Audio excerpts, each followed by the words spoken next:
ऋषि अष्टावक्र की कथा। अष्टावक्र की माता का नाम सुजाता था।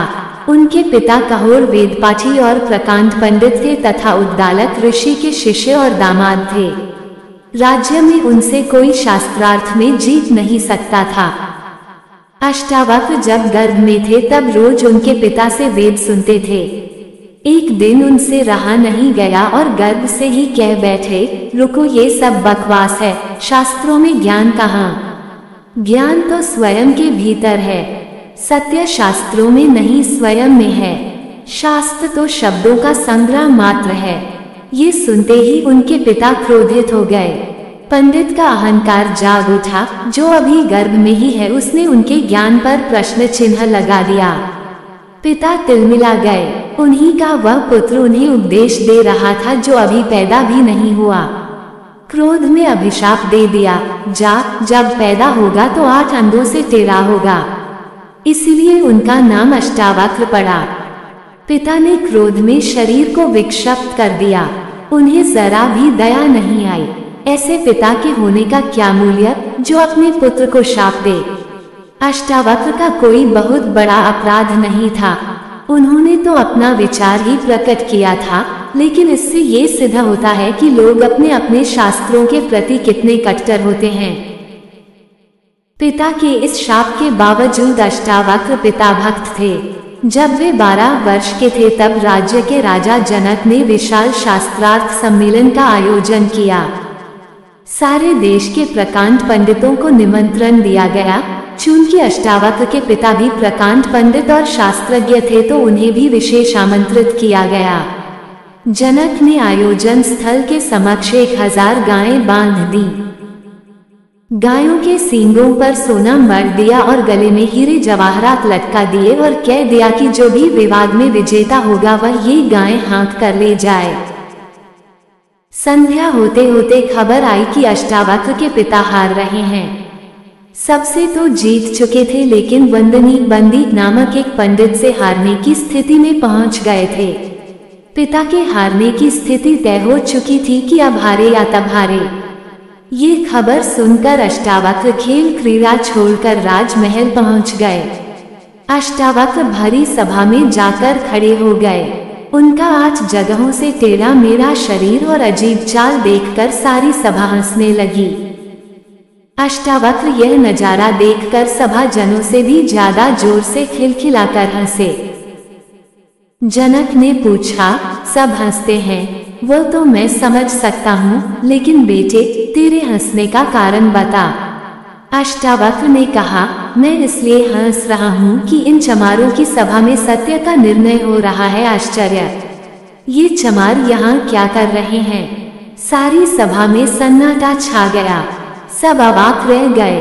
राजा जनक खुद भी सन्न रह गए। उन्होंने बड़े संयत भाव से पूछा, चमार तेरा मतलब क्या? अष्टावक्र ने कहा, सीधी सी बात है, इनको चमड़ी ही दिखाई पड़ती है, मैं नहीं दिखाई पड़ता। ये चमार हैं, चमड़ी के पारखी हैं। इन्हें मेरे जैसा सीधा सादा आदमी दिखाई नहीं पड़ता। इनको मेरा आड़ा तिरछा शरीर ही दिखाई देता है। राजन, मंदिर के टेढ़े होने से आकाश कहीं टेढ़ा होता है। घड़े के फूटे होने से आकाश कहीं फूटता है। आकाश तो निर्विकार है। मेरा शरीर टेढ़ा मेढ़ा है, लेकिन मैं तो नहीं। ये जो भीतर बसा है इसकी तरफ तो देखो। मेरे शरीर को देखकर जो हंसते हैं वे चमार नहीं तो क्या हैं? ये सुनकर मिथिला देश के नरेश एवं भगवान राम के श्वसुर राजा जनक सन रह गए। जनक को अपराध बोध हुआ कि सब हंसे तो ठीक, लेकिन मैं भी इस बालक के शरीर को देखकर हंस दिया। राजा जनक के जीवन की सबसे बड़ी घटना थी।